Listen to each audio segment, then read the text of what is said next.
Morning. Can I ask you both to introduce yourself, please, ladies? So good morning, my name's Jo Hopkins. I'm the Programme Director for Adverse Childhood Experiences, Criminal Justice and Violence Prevention in Public Health Wales. And as part of that, I'm Director of the ACE Hub Wales. Thanks, Jo. Nat, morning. Hi everybody, morning. I'm Natalie Blakeborough. I'm the Deputy Leader of ACE Hub Wales in Public Health Wales. Great, thank you. And you both can't be with us today, unfortunately. So by the wonders of technology, we've pre-recorded this. We've got a set of questions that we want to explain and frame the context of how you operate in Wales and how our partnerships worked as well. So in order to do that, I've got a question. I'm going to come to you first, Jo. Can you explain more about the role and the work of the National ACE Hub, please, Jo? Yes, of course. So the ACE Hub Wales was formerly named the ACE Support Hub, which some people might remember us by, but we've changed our name and relaunched last year. So we are a group of people who have come together from lots of different organisations. So we've got people working with us from third sector background, from government background, from lots of different experience to help us to really understand what ACEs are in Wales and how we can be more trauma informed in practice.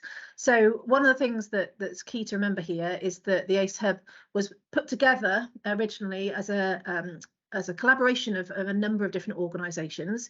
So there were people around the table that decided back in 2017 that we needed something that brought together all the emerging work and understanding around adverse childhood experiences and tried to provide a consistent narrative around what they are, what works, and how do we work together in collaboration with partners and people across Wales to look at how we prevent adverse childhood experiences from happening in the first place, how we mitigate the impact of them when it's a negative impact, and how we support people who've experienced it through the life course.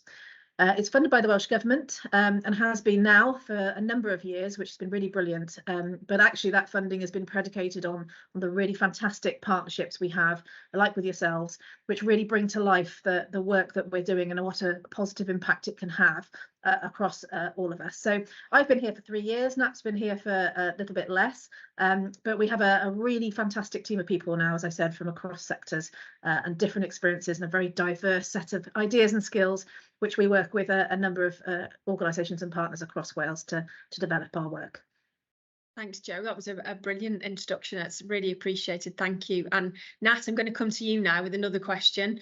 And the question for you is, what does it mean to be TrACE informed for organisations and communities? Okay, so in terms of being TrACE informed, so we work with our TrACE toolkit, which is an organisational toolkit that really recognises the role that the whole organisation can play in terms of embedding a trauma and ACE-aware organisation and practice at the heart of it. It's definitely about the how things are done rather than kind of what is set in stone, and what we found with working with a range of organisations to test and continue to work with the TrACE toolkit is that collaborative leadership of this approach within an organisation is vital. So that means including both staff, volunteers, but also service beneficiaries, and making sure that power is equally distributed in decision making as an example, but hearing from everybody who experiences an organisation and how policies and procedures, as an example, affect them when it comes to understanding trauma and the impact of it is really, really vital. And one key thing that we constantly try to address with the work that we do around TrACE is that this is more than training. So to be a trauma and ACE informed organisation, this is more than training and awareness raising is absolutely paramount, and it's one of the priorities within any organisation to make sure the staff and service beneficiaries and board members, etc., have the understanding why this is such an important part of an organisation.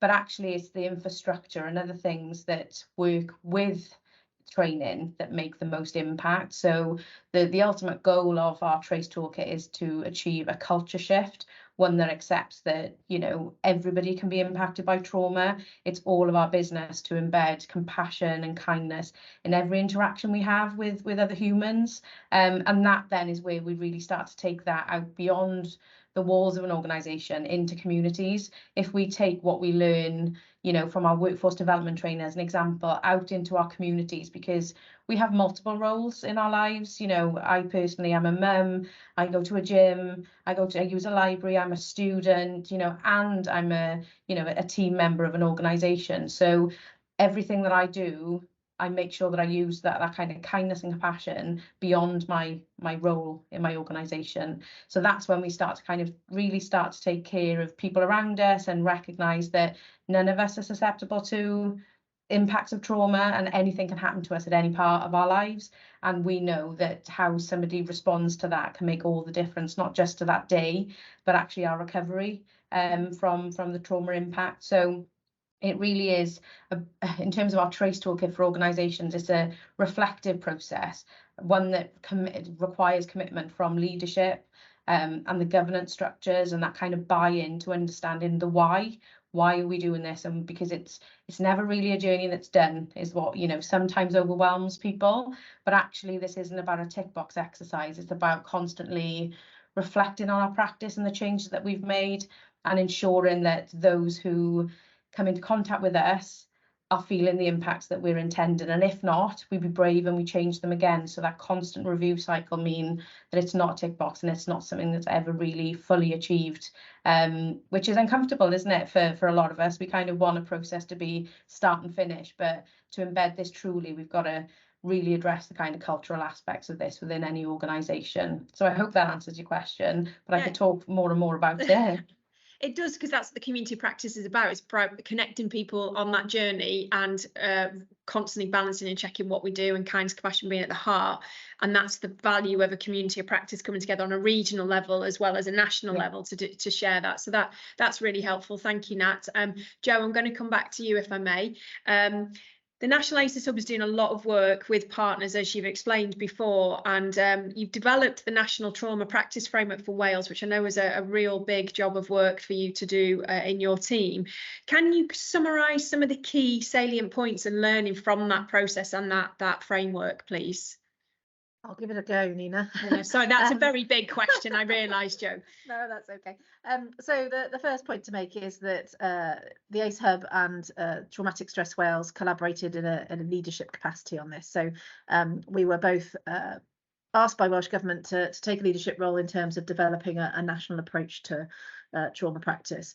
That doesn't mean to say that we've done this on our own. Absolutely not. We've just, myself and Professor John Bisson from Cardiff University led the development of a process really to get us from where we started in terms of understanding what was needed to a product that we launched in July last year, which was the framework itself. So I'll just take you through the kind of key aspects of that. Co-production was the word that we used right from the start, and I think part of the learning of this journey was, what does co-production actually mean? And Nat just mentioned about uncomfortable moments. One of the things that I reflected on, I do this quite frequently actually now, because it's really changed the way I think about things, is that I have a civil service background. I'm very kind of process driven. I like to say, right, where's my Gantt chart? Where's my project plan? Where's my risk register? Where's this? Where's that? This is the way we're going to do it. This is what I'm comfortable with. And actually a co-production process for something that is an all society product is very, very different to that, and you have to restrain yourself almost from finding the solutions that you think are the right things. And the one thing I learned particularly was the use of language in the document, and trying to get away from this superiority that we have when we write these sorts of things, and saying it's happening to other people. No, it's not. This is about all of us. This is about an inclusive language. This is about reminding ourselves that it's we, it's us, it's with, it's, that it's not to or you people over there. And that was a really, really important point for me. So it's not just about saying we're doing this in co-production, but it was actually living and understanding what co-production means, and going through those difficult conversations where we all had to go, actually, I need to take a step back here. I need to listen to other people, and we need to work together, and we will not all agree at some points, but we can come to a consensus that says this is what we've all achieved. The other thing that we did with the process was, from the very start, being very clear what the evidence told us. So we commissioned a piece of work that looked across, internationally, what do we understand by some of the terminology and language that we were about to use in a framework that was going to be for the whole of Wales. And things like trauma informed as a definition, is there a consistent one out there? What are the sorts of things we need to think about in terms of people's understanding of that definition, even if we kind of all use the same word? And actually, there was a real disparity between understanding, the clarity around language, and actually there wasn't a definition that fitted what we wanted to achieve for Wales. There's some really well-known ones out there, like Samshire one and Blue Knot one, and all of them are fantastic, but not enough, we felt, to cover what we wanted to achieve. So that was a really important learning point. And of course, we had the Navigating the Storm film, didn't we? Which was a really brilliant platform to use to get everybody on the same page. So what is it that we are talking about here? We're talking about kindness, we're talking about compassion, we're talking about love, we're talking about relations, and a relational way of working. And to get that into a room where you're trying to work through a process like this to produce a document it was really important. So a couple of kind of processy points.